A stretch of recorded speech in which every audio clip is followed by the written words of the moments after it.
가장 큰 기적이 무엇일까요? 불치의 병을 고침받는 것일까요? 또 신비한 그런 경험을 체험하는 것일까요? 예수님을 믿고 잘 살게 되는 것일까요? 물론 그런 것들도 기적입니다. 그러나 그런 것들하고는 비교할 수 없는 놀라운 기적이 있습니다. 할렐루야. 네. 바로 우리 자신 예수를 믿게 된 그 기적입니다. 왜냐하면 그것은 사람의 힘으로 되는 것이 아니기 때문에, 억만금을 줘도 되는 일이 아니기 때문입니다. 그리고 수많은 사람들 가운데서 천에 하나 만에 하나 예수를 믿게 되었으니 이것이 기적입니다. 또한 나 같은 사람이 예수를 믿는다는 것이 기적이다라는 사실입니다. 요즘 절감하고 있습니다.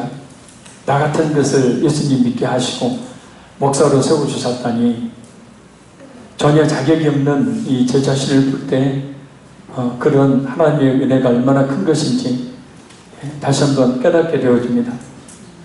또 한 가지 성도에게 일어나는 기적은 바로 하나님이신 성령님께서 믿는 자 속에 거하신다는 겁니다. 그래서 그 사람을 거듭나게 한다는 겁니다. 근데 안타까운 것은 많은 사람들이 이 성령님의 역사하심에 대해서 잘 알지 못하고 또한 믿지를 못한다는 겁니다. 인간이 이 성을 초월한 역사를 하시기 때문에 믿지 못하고 의심하는 경우들이 많습니다. 물론 성령님이 인자와 그 역사하심을 체험한 적이 없기에, 그래서 자기 머리로 잘 이해되지 않으니까 부정하고 또 다른 사람들에게 자기 생각으로 불신의 말들을 하는 것이지만 말입니다. 예수를 믿는 사람 안에 성령님이 계신다는 것은 인간의 이성으로 생각으로 분명 이해되지 않는 사건입니다.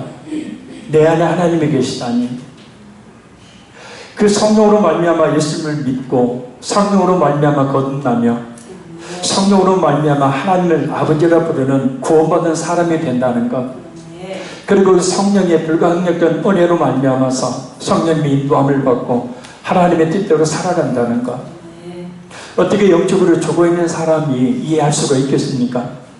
그래서 오늘 본문에 등장하는 니고데모 역시 그 놀랍고도 신비한 사건을 믿지 못하고 있는 것을 봅니다.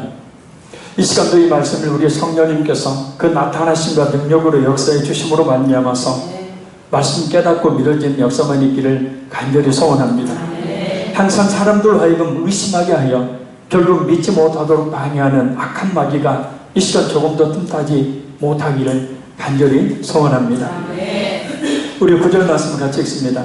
니고데모가 대답하여 이르되 어찌 그러한 일이 있을 수 있나이까. 아멘. 니고데모는 율법에 정통한 사람이었기 때문에 창세기 17장 1절에서 8절 말씀을 알고 있었습니다. 그 중에서 7절 8절 말씀을 보면 이렇게 말씀합니다. 내가 내 언약을 나와 너 및 대대 후손 사이에 세워서 영원한 언약을 삼고 너와 내 후손의 하나님이 되리라. 내가 너와 내 후손에게 네가 거류하는 이 땅 곧 가나안 온 땅을 주어 영원한 기업이 되게 하고 나는 그들의 하나님이 되리라. 그래서 니고데모는 육체적으로 아브라함의 후손이 되면 그냥 자동적으로 하나님의 자녀가 되는 줄 알았습니다. 그런데 문제는 그 말씀의 의미를 잘못 이해하고 있었다는 겁니다. 하나님께서 그 앞에 있는 4, 5절에 이렇게 말씀하신다는 것을 이해하지 못했다는 겁니다. 보라, 내 언약이 너와 함께 있으니 너는 여러 민족의 아버지가 될지라. 이제 후로는 내 이름을 아브람이라 하지 아니하고 아브라함이라 하리니 이는 내가 너를 여러 민족의 아버지가 되게 함이니라. 아멘. 하나님께서 언약의 대상으로 삼으신 아브라함의 혈통적인 후손인 유대인들만 구원을 받는 것이 아니라 여러 민족의 아버지, 곧 아브라함과 같이 하나님을 믿는 믿음을 이어받은 모든 믿는 사람들이 구원을 얻는다는 말씀입니다. 이에 대해서 바울사도는 갈라디아서 3장 6절 7절을 보면 이렇게 설명합니다. 아브라함이 하나님을 믿음에 그것을 그에게 의로 정하셨다 함과 같으니라. 그런즉 믿음으로 말미암는 자들은 아브라함의 자손인 줄 알지어다. 그래서 예수님을 믿게 되어지면 아브라함이 영적 후손이 되는 겁니다. 그냥 아브라함이 육체적 후손이 되는 것만으로 자동적으로 하나님의 자녀가 되는 것이 아니라 예수님은 너희가 성령으로 거듭나야 하나님의 자녀가 된다고 하시니 니고데모는 도저히 이해할 수가 없었던 겁니다. 지금까지 가지고 있었던 구원관과 전혀 다른 것이기 때문입니다. 우리가 구원을 받아 하나님의 자녀가 될 수 있는 것은 믿는 집안에서 태어난다고 자동적으로 받는 것이 아닙니다. 가족들의 믿음이 좋다고 구원받는 것도 아닙니다. 자신이 성령으로 거듭나야 구원을 받을 수가 있습니다. 그러니 성령으로 말미암아 예수를 믿고 그 믿음으로 말미암아 구원이 이르도록 해주시라고 우리가 늘 간절히 기도해야 됩니다. 오늘 본문도 보면 니고데모가 이스라엘의 영적 지도자이지만 그것을 알지 못하고 있었기 때문입니다. 그래서 영적 지도자였지만 구원의 비밀을 알지 못하는 사실상 영적 소경이었던 거죠. 그래서 예수님께서 이렇게 말씀하십니다.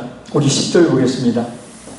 예수께서 그에게 대답하여 이르시되 너는 이스라엘의 선생으로서 이러한 것들을 알지 못하느냐. 아멘. 이스라엘 백성들 영적으로 인도한다는 그 지도자가 구원의 길을 알지 못하고 있음을 예수님께서 책망하시는 모습입니다. 사내들인 공의의 회원이고 바리새인들 가운데서도 높은 위치에 있었고 현자로 존경을 받고 있던 니고데모였지만 또한 구역 상경에 능통한 니고데모였지만 영적인 면에 있어서는 구원에 이르는 진리에 대해서 전혀 알지 못하고 있는 영적으로 무지한 수준이었던 겁니다.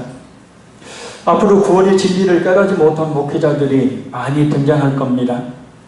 자신조차도 구원을 받는지 확신 없는 목회자들이 많이 등장할 겁니다. 그래서 목회의 그 거룩한 성직을 자신의 직업으로 삼는 일들이 많아질 겁니다. 성령이 어떤 분이신지 모르고 그래서 성령에 대해 알지도 못하고 받지도 않는 그런 목회자들이 갈수록 많이 등장할 겁니다. 그래서 소경이 소경을 인도하듯 자신도 알지 못하는 곳으로 멸망으로 사람들 끌고 가는 사람들이 많아질 것입니다.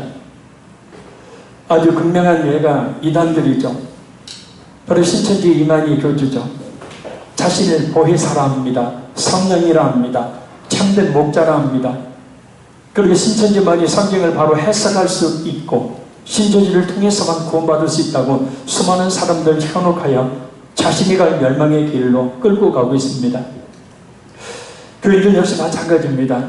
구원의 진리를 깨달아 진정 예수님을 믿지 않는 교인들이 갈수록 많아질 것입니다. 그래서 추측이 아니라 실제 통계에서도 갈수록 기독교인들의 수가 줄어들고 있고 교회 안에서 갈수록 구원에 확신이 없는 그런 교인들이 갈수록 줄어들고 있는 것은 통계로 나와 있는 겁니다. 성령을 받아 거듭나지 못했음에도 불구하고 종교생활을 하고 있다는 자체만으로 구원받은 것으로 착각하며 신앙생활을 하는 사람들이 많아진다는 겁니다. 자신이 신앙생활을 오래 했다는 것만을 붙들고 자신이 중직자의 직분을 받은 사람이라는 것만 붙들고 마치 그것을 구원의 증표처럼 여기며 거짓으로 점철된 신앙생활을 하는 사람들이 많아진다는 겁니다. 그래서 예수님께서 이렇게 말씀하십니다. 우리 11절 12절 읽겠습니다. 진실로 진실로 내게 이르노니 우리는 아는 것을 말하고 본 것을 증언하노라. 그러나 너희가 우리의 증언을 받지 아니하는도다. 내가 땅의 일을 말하여도 너희가 믿지 아니하거든 하물며 하늘의 일을 말하면 어떻게 믿겠느냐. 아멘. 여기서 아는 것과 본 것은 예수님께서 친히 하늘에서 영적으로 보시고 아시는 확신한 진리를 말합니다. 또한 증언을 받지 아니하는도다 라는 말씀은 하나님께서 구약시대 때부터 많은 선지자를 통해서 구원의 도리와 메시아의 오심에 대해서 말씀하셨지만 사람들이 그것을 믿지 않았다는 뜻입니다. 그리고 땅의 일은 중생의 일, 곧 거듭남의 일을 말하고 하늘의 일은 하나님의 인간을 구속하기 위한 구속의 계획을 말합니다. 그래서 이 말씀은 구원의 진리를 이야기해도 믿지 못하니 어찌 하나님이 자신을 구원하시려고 하신 모든 일을 믿을 수가 있겠느냐라는 뜻입니다. 그러니 자신을 거듭나게 하여 구원에 이르게 하는 성령님의 계심도 알지 못하는 거죠. 성령의 임하심을 알지 못하는 거죠. 예수님께서 요한복음 14장 16절 17절에 이렇게 말씀하십니다. 내가 아버지께 구하겠으니 그가 또 다른 보혜사를 너희에게 주사 영원토록 너희와 함께 있게 하리니 그는 진리의 영이라 세상은 능히 그를 받지 못하나니 이는 그를 보지도 못하고 알지도 못함이라. 그러나 너희는 그를 아나니 그는 너희와 함께 거하시며 또 너희 속에 계시겠습니다. 부흥성회를 할 때마다 성령님께서 놀랍게 역사하십니다. 어떤 이에게는 회개의 영으로, 어떤 이에게는 거듭남의 영으로, 어떤 이에게는 은사로, 어떤 이에게는 치유와 회복으로 임하십니다. 일반 다른 교회에 부흥회하는 교회에서는 찾아볼 수 없는 성령의 역사하심들이 있습니다. 그래서 그런 성령의 역사를 경험하지 못한 사람들에게는 와서 우리 교회를 보면 놀라운 일이고, 자신의 생각에는 이성으로는 이해할 수 없는 일이기에 의심을 하죠. 그러나 이 정도의 성령의 역사하심은 처음 우리나라에 부흥의 그 불을 지폈던 평양 장대인 교회에 역사하셨던 성령님의 역사하심에 비하면 그리 놀랄 일도 아닙니다. 1907년 1월 18일에 있었던 성령님의 역사에 대해서 당시 선교사로 와 있던 그 모든 것을 직접 보았던 서얼런 선교사의 증언을 소개합니다. 월요일 밤 성령의 은혜가 임했다. 성령께서 놀라운 권능으로 현시하셨다. 간단한 예배가 있은 후 온 회중이 일치단결하여 드리는 통성기도는 마치 파도처럼 그 열정과 강도가 올라갔다 줄어들었다 했다. 그런 후 곧 간증이 시작되었다. 그러자 사람들이 매우 진지해졌다. 그들의 얼굴 표정, 그들의 언어, 그들의 눈물, 그들의 울부짖음이 그 이야기를 말해주기 시작했다. 그 모임이 조기에 끝나지 않을 것임이 확실하자 누구라도 모임이 끝날 때까지 기다리기를 원치 않는 사람은 집으로 돌아가도록 기회가 주어졌고, 모임 회중의 반 혹은 3분의 2가 집으로 돌아갔다. 그런 후 남은 이들이 드리는 연합기도는 더 새로워졌고, 그 후에 그들이 하는 죄의 고백에서도 죄사함의 확신에 대한 힘이 한층 더 강하게 나타나기 시작했다. 사람들은 자신의 간증 자리를 기다리면서 여러 시간을 서 있었다. 몇몇 사람은 고백의 마지막 말이 채 끝나기도 전에 갑자기 펄쩍펄쩍 뛰며 자신의 죄를 통회하지 않고는 견딜 수 없다며 울부짖기 시작했다. 집회는 중단 없이 새벽 2시까지 계속되었다. 그동안에 가장 소름 끼치는 일련의 죄에 대한 고백들이 방해받지 않는 가운데 있었다. 사악하고 수치스러운 모든 죄들이 아주 깊은 죄의식 하에 고백되어졌다. 사람들은 자신들의 죄를 고백하고는 마치 가장 무시무시한 고통에 처한 것처럼 갑자기 무섭게 통회하고 애통하기 시작했다.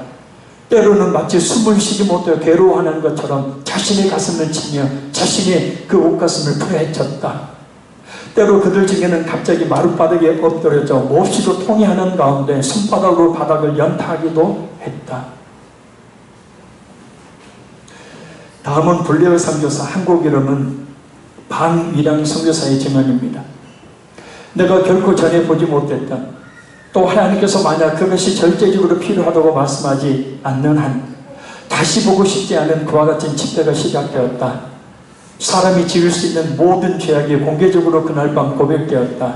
감정으로 인해 창백해지고 온몸을 부들부들 떨면서 심심히 괴로운 가운데 백보자 앞에 서 있는 죄악된 심령들처럼 하나님께서 그들을 보고 계신 것처럼 그들은 온몸을 떨며 바닥에 둥그렀다.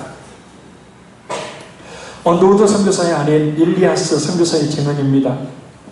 한국교회 부흥회 운동의 특징은 성령께서 죄인의 심령에 역사하셔서 아주 작은 죄라도 감춰놓고 있으면 못 견디게 하는 것이었다. 때문에 회개하는 사람들이 종종 바닥에 뒹굴거나 두려움과 슬픔에 사로잡혀 무섭게 떨며 격려를 일으켰다. 이어 하나님의 거룩함을 거역했던 모든 생각과 말과 행동에 대한 회개의 고백이 있었고, 마음의 속으로 나오는 기도가 계속되었다. 그중 몇은 거의 죽음에 이른 것 같이 탄식했다. 의식이 없었다. 그들이 완전한 용서를 깨달았을 때 구원이 임했다. 또 전 회중은 통성으로 크게 기도하며 함께 울고 함께 기뻐하였다. 그냥 예배의 순서에 따라 예배드리며 자신이 만들어 놓은 신앙의 틀 안에 갇혀서 철저하게 자신의 이성을 고집하며 체면과 자존심만을 붙들고 있는 모습이 과연 진정 하나님이신 예수 그리스도 앞에 서 있는 모습일까요? 자신의 죄를 감추고 또 감추며 회개의 눈물 한번 흘려본 못한 신앙이 과연 성령으로 인한 신앙일까요? 자신의 죄의 극악함이 얼마나 엄청난 지옥의 고통을 가져다 주는지도 알지 못한 제 아닌 신앙이 그 죄 때문에 하나님 앞에서 온몸을 부르르 떨며 나둥그럽지도 못한 신앙이 과연 진정한 신앙일까요? 그것이 과연 진정 회개의 신앙일까? 그 시간 물과 성령으로 거듭난 신앙일까? 그 시간 구원받은 신앙일까? 그 시간 천국을 소유하는 신앙일까? 물론 그렇게 하지 않아도 비둘기같이 아무런 그런 현상이 일어나지 않는 상태에서도 성령께서 임하십니다. 우리 아까 성당님의 기도처럼 말씀을 전하는 가운데 성령께서 강력하게 임해 주시는 은혜 있습니다. 우리의 신앙은 우리 자신이 아는 게 아니라 하나님이 누구보다 잘 알고 계시죠. 하나님께서 우리의 신앙을 어떻게 지금 보고 계실까요? 우리 13절을 읽겠습니다. 하늘에서 내려온 자 곧 인자 외에는 하늘에 올라간 자가 없느니라. 아멘. 어떻게 보면 예수님 외에는 아무도 천국에 올라간 사람이 없는 것처럼 말씀하시는 것으로 들립니다. 그러나 그런 의미가 아니라 올라간 자의 의미는 하늘에 계신 자라는 의미입니다. 곧 지금 하늘 일을 말할 수 있는 분은 하늘에 계셨기 때문에 그곳의 모든 것을 보시고 체험하시고 알고 계시며 지금은 내려와 계신 인자 곧 예수님 자신뿐이라는 말씀입니다. 예수님에 대해 전혀 알지 못하는 사람들, 그래서 전혀 예수님을 믿으려 하지 않는 사람들, 성령님의 역사하심도 전혀 믿지 못하는 사람들, 그 사람들을 위해 그럼에도 불구하고 예수님은 자신의 십자가에 내어놓으시려 가십니다. 14절이죠. 같이 읽습니다. 모세가 광야에서 뱀을 든 것 같이 인자도 들려야 하리니. 아멘. 민수기 21장 4절에서 9절을 보면 출애굽 이후에 이스라엘 백성들은 광야에서 먹는 문제로 하나님을 원망합니다. 모세를 대적합니다.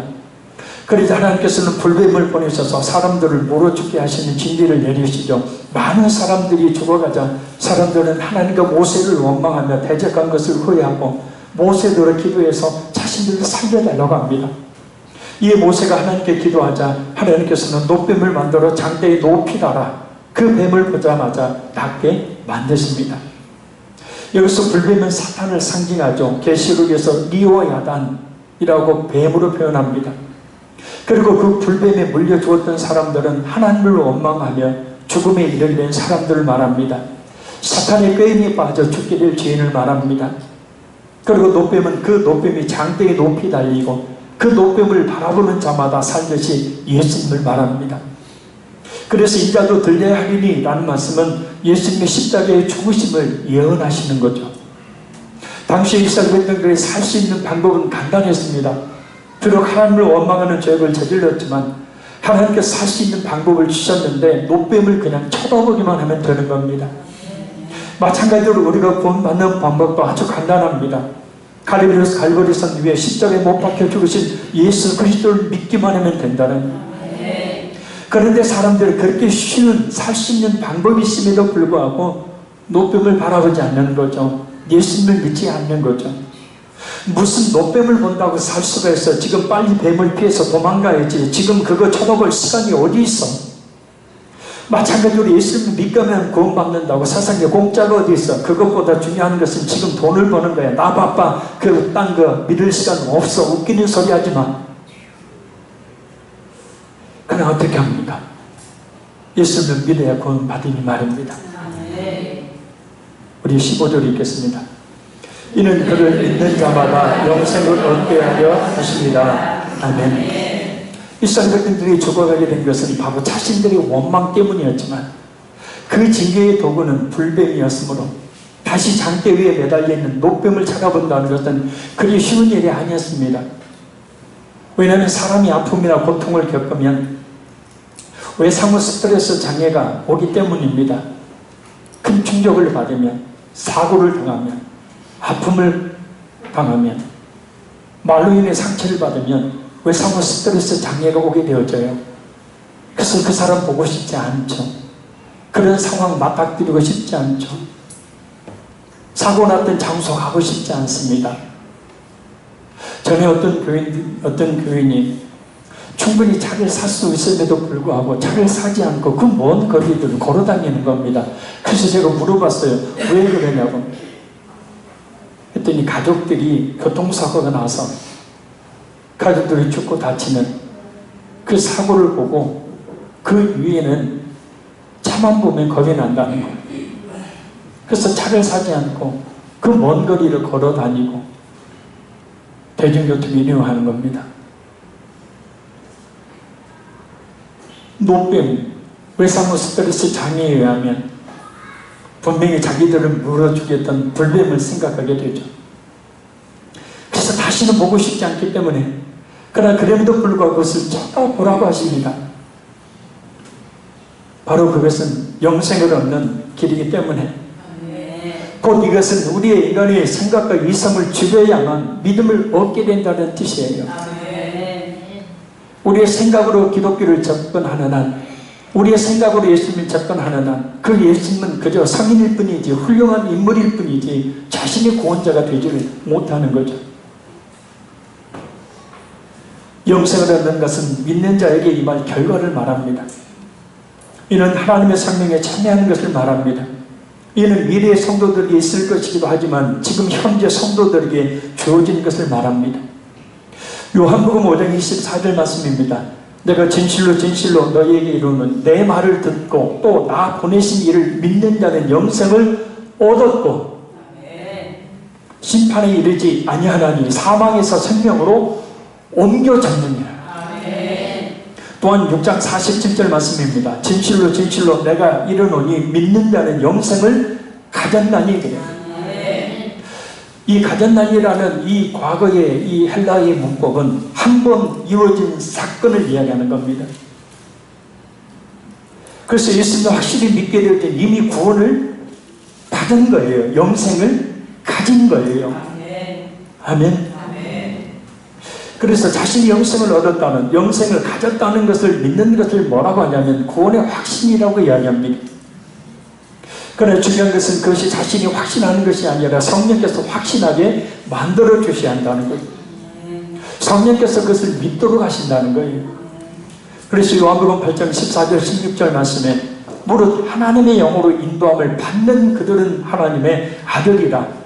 너희는 다시 무서워하는 종의 영을 받지 아니하고 양자의 영을 받았으므로 우리가 아빠, 아버지라 부르짖느니라. 성령이 친히 우리 영과 더불어 우리가 하나님의 자녀인 것을 증언하시나니. 그래서 이 시간 이 자리에서도 예수님의 복음으로 말미암아 내가 구원받았음을, 하나님의 자녀가 되었음을 성령 하나님께서 내 영혼에 증언, 말씀을 하시는 시간이죠. 그래서 그것을 믿음으로 받아들일 때에 바로 영생을 가졌느니라, 영생을 얻었느니라 라는 구원의 확신을 가지게 되는 겁니다.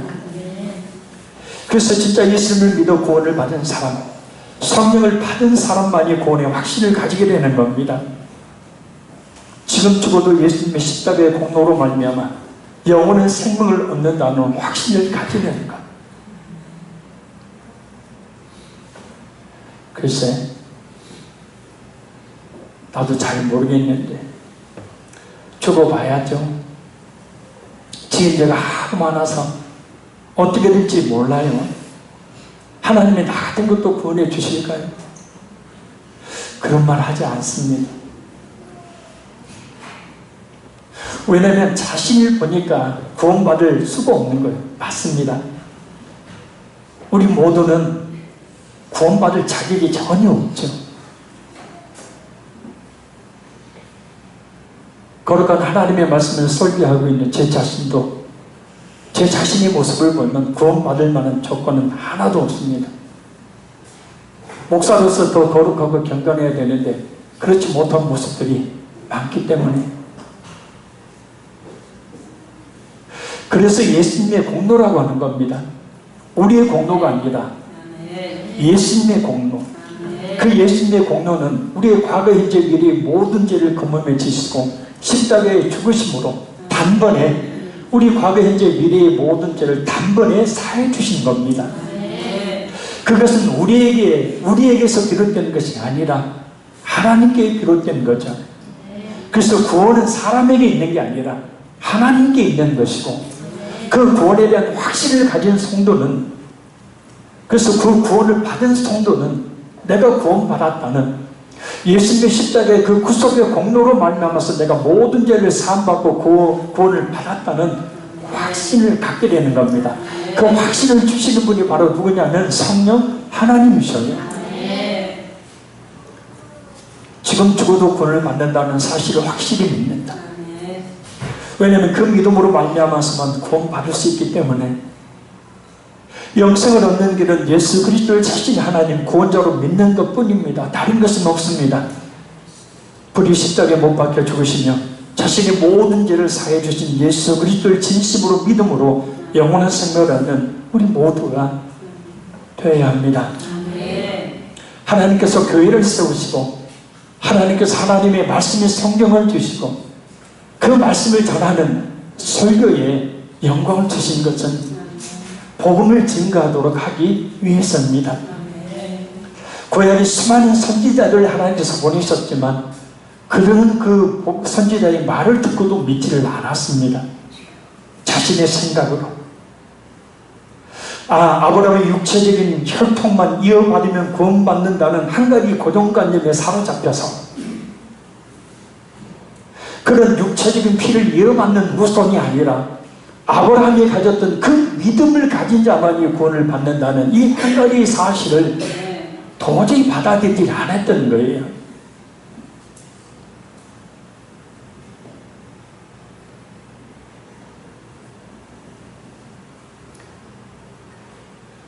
결론적으로 말씀드립니다.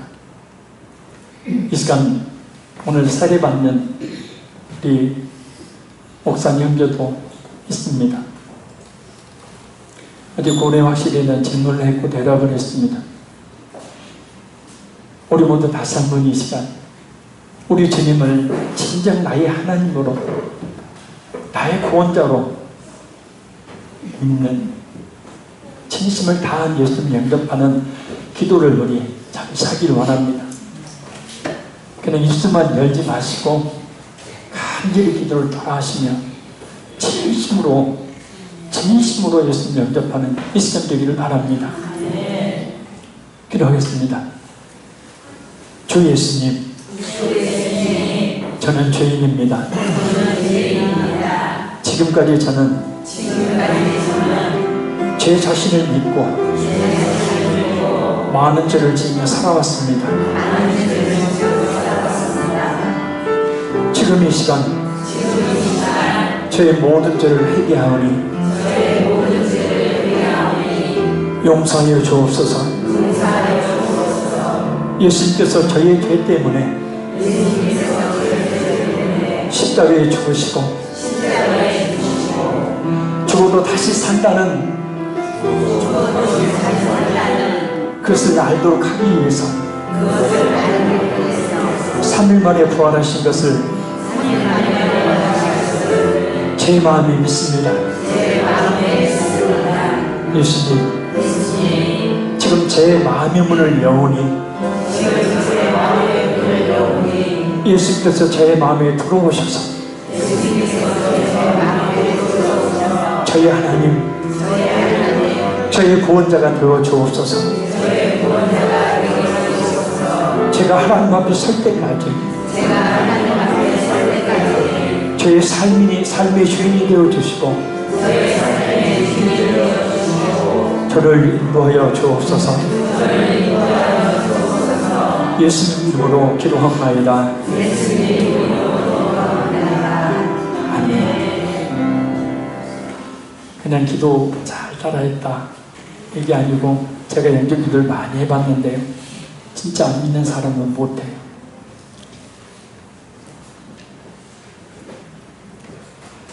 우리 찬송 255장 찬양 들으시며